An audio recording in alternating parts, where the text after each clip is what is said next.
আপনার যে কষ্টগুলো হইলো সব বিস্তারিত বলেন। কষ্টগুলো হইলো পায়ের থেকে জিনজিন করে ওনার উপরের দিকে উপরের দিকে আসে, এরপরে ওনার বুকের ভিতরে দরফর করে, ওনার হাতে দোনোটা বন্ধই মানে ব্যবধা, মানে উনি নিজেও বলতে পারে একদম শক্তর মতন হয়ে যায়। এরপরে আস্তে আস্তে পরে আল্লাহ আল্লাহ করতে করতে নিজে নিজে আস্তে আস্তে আপরে ইয়েটা ছাড়ে, ওনার কানে শস্য করে। তখন ওনার সারাক্ষণ ওনার চোখের সামনে খালি ছায়া ধরে বিভিন্ন রূপ, কত মহিলা কত পুরুষ এরকম না উনি দেখতে থাকে। উনি কইতেছি হিন্দু জাতি এক একবার এক এক রূপ ধরে আসে, আর মাঝে মাঝে নাকি আগুনের ছিটকের মতো ওনার সামনে এরকম বয়লার মতন হ্যাঁ আগুনের মতো। এক এক হুজুরের কাছে এক একবার গেছে, এক এক হুজুরে কতদিন যাবত করতেছে? আজকে প্রায় 4 বছর ধরে তাহলে 6 বছর। 6 বছর। আচ্ছা, এই 6 বছর এই কষ্টগুলো নিয়ে ভুগছেন? হ্যাঁ, আর 7 জনের কাছে আমরা এইসব করছি এখন, আমার থেকে লইছি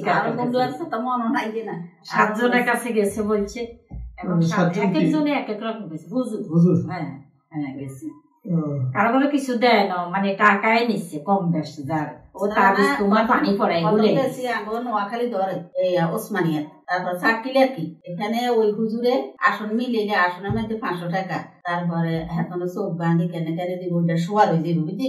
চোখের মাইতেছে একটা আমার বোনের মেয়ে মারার পরে আমার সন্তান এসে কবর খোলা দিয়েছে না, আস্তে আস্তে ফজরের পরে না 8টা পরে গান করে না চোখের মাইতে বলে করে শুনছি ছায়া ধরছে, সাদা আবের মতন একটা ছায়া ধরছে, মানে বারবার বিভিন্ন রকম ছায়া ধরে, একবার এক এক রকম ওনার সামনে বাসা ধরে, ছায়া ধরিয়ে শুরু হয়েছে। আর বাইরে রাত্রে যখন উনি পেশাব করতে যায় তখন আই শোয়া মাত্র ওনারা ধরে। ঠিক আছে, তো 7 জনের কাছে গেছেন, তো কি বলছে ওনারা? এই সবাই কো আলগাটা, কেউ ক জিন, কেউ ক এই আসলে বিভিন্ন রকম ছায়াটা আছে বুঝলি চোখের ভিতরে। বুঝলি, এক একজনে এক একটা বলছে, যেমন আপনি একটা বলছে, একটা বলছে, আমি একটা বলছি, আমার সবার আসলে কিন্তু মুলটা হলো যে জিন। হ্যাঁ জি, হ্যাঁ মানে সবার রিপোর্ট হলো যে জিনের সমস্যা। আলগাটা। তো বিভিন্ন জায়গায় চিকিৎসা করে নিলেন, এই চিকিৎসা নেওয়ার পরে কোনো সুস্থতা আইছেনি, ভালো হইছেন না? কই তো ভালো না অনেক কারণে তো আমরা খোঁজ পাই এখানে আসছি। আচ্ছা, তাহলে আপনি কোনো ডাক্তার দেখাইছেন? ডাক্তার দেখাই না, মাথা সমস্যা না, এটাই মনে করি এটা থেকে না হুজুর ডাক্তার দেখানো। আচ্ছা, তাহলে আমরা একটু চেষ্টা করে দেখি ওনার আসলে কি সমস্যা, একটু পরীক্ষাগুলো করে নেই। নামটা বলুন। সেলিনা আক্তার। সেলিনা আক্তার, বাবার নাম বলুন। সেলিনা আক্তার, শামসুল হক, মৃত্যু শামসুল হক। মার নাম বলুন। নূরজাহান। ঠিকানা নোয়াখালী না? জি। আচ্ছা, বয়স বলুন। 65। দুরূদ শরীফ পড়েন মনে মনে। অলরেডি আমি নামটা দেখেছি, পরীক্ষাটা হয়ে গেছে। রিপোর্টটা বোঝার আগে একটা কথা বুঝতে হবে, আমাদের রিপোর্ট আপনার বুঝে আসুক তাই না আসুক, যদি মানেন তাহলে আপনার পথ ক্লিয়ার, আপনার জীবন, আপনার লাইফ সাকসেস, আপনি সুস্থ হবেন যদি মানেন। আর যদি না মানেন তাহলে আপনি বিপদগ্রস্তের মধ্যে পড়ে থাকবেন, যদি না মানেন তাহলে আপনি বিপদগামী হবেন, যদি না মানেন তাহলে আপনি কষ্ট কষ্ট কষ্ট কষ্ট আপনার লাইফটা শেষ করবেন। আর আপনার বুঝে না আসলেও যদি মানেন, আপনার যদি বুঝে না আসে তারপরেও যদি আমার কথাগুলো মেনে যান, ইনশাআল্লাহ আল্লাহ চাইতো আপনাকে পরিপূর্ণ নসিব আল্লাহ দিয়ে দেবে। তাহলে আমাদের আজকের পরীক্ষার রিপোর্টটা আমি আপনাকে এখন বলছি, যেটা আপনি 6 বছর ধরে জানতেন আপনার যে সমস্যা, এই সমস্যার সাথে আমাদের আজকের রিপোর্টের কোনো মিল নাই। তার মানে আপনি জানেন যে আপনার আলগা সমস্যা, জিনের সমস্যা, ক্ষতির সমস্যা। আসলে বাস্তবিক আপনার এগুলো কিছু নাই, বাস্তবিক আপনার উপর কোনো জাদু নাই, তাবিজ নাই, কুফরি কালাম নাই, জিনভূত নাই, কখনো ছিল না, এখনো নাই। আলহামদুলিল্লাহ বলেন।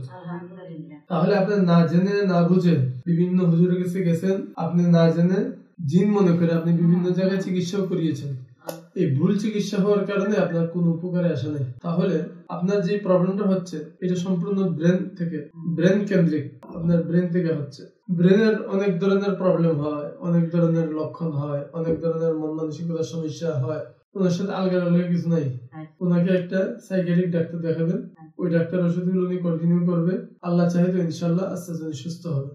শর্ত হইল ডাক্তার না বলা পর্যন্ত ওষুধগুলো বন্ধ করা যাবে না। এই ওষুধগুলো ডাক্তারের পরামর্শ শুরু করবেন, ডাক্তার পরামর্শ দিলে আবার বন্ধ করবেন, নিজেরা বন্ধ করে দিলে কোনো উপকার আসবে না। তাহলে আজকে আপনি এখানে এসে জানতে পারলেন ওনার কখনোই কোনো জিনভূত ওনার ধরে নাই, কোনো জিন ওনার কাছে আসে নাই, এমনকি ওনার কোনো জিনের টাচও করে নাই। তাহলে ক্ষতি করবো থেকে আল্লাহ তাআলার কালামে আল্লাহ তাআলা অবশ্যই শিখে রাখছে। আপনার জন্য আমি দোয়া করতে পারি, সবাই দোয়া করতে পারবে, কিন্তু চিকিৎসার জন্য একজন এক্সপার্ট লাগবে, যিনি এই বিষয়ে বিশেষজ্ঞ। ওনার এই চিকিৎসা অর্থাৎ সাইকিয়াট্রিক ভালো একজন ডাক্তার, যিনি এই বিষয়ে পারদর্শী, ওরকম একজন ডাক্তার দেখাবেন, ওনার পরামর্শ নিয়ে চলবেন। আল্লাহ চাইতে ইনশাআল্লাহ খুব দ্রুত সুস্থ হবে। যতগুলো কষ্ট আছে ওনার সব কষ্ট আল্লাহ তাআলা দূর করে দেবে। ঠিক আছে? তাহলে তাবিজ আছে সাথে আপনার? আর কখনো তাবিজ রাখবেন না, একটা সোতা একটা কায়তন কোনো কিছু রাখবেন না। আর জিনের বই কোন আমল নাই, আল্লাহ তাআলার বই আমল করবেন।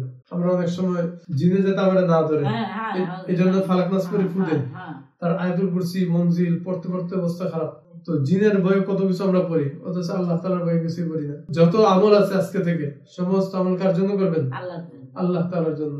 আল্লাহ তাআলা যেমন একটা নিঃশ্বাস নেওয়ার মধ্যে শক্তি দিছে, এই যে আল্লাহ পাকের নিয়ামত। এই জন্য সমস্ত তারিফ, সমস্ত প্রশংসা আল্লাহ তাআলা, সমস্ত ইবাদত আল্লাহ তাআলার জন্যই হবে। বান্দার জন্য কোনো ইবাদত নাই, মাখলুকের বই কোনো ইবাদত নাই, জিন জাদুর বই কোনো ইবাদত নাই। ঠিক আছে?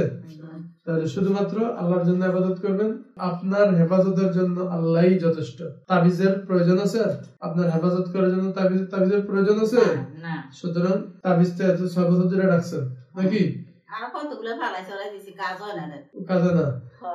যেটা ট্রিটমেন্ট ডাক্তার করবে, ওটা ট্রিটমেন্ট তো তাবিজ দিবে না, এই জন্য কাজ হয় না।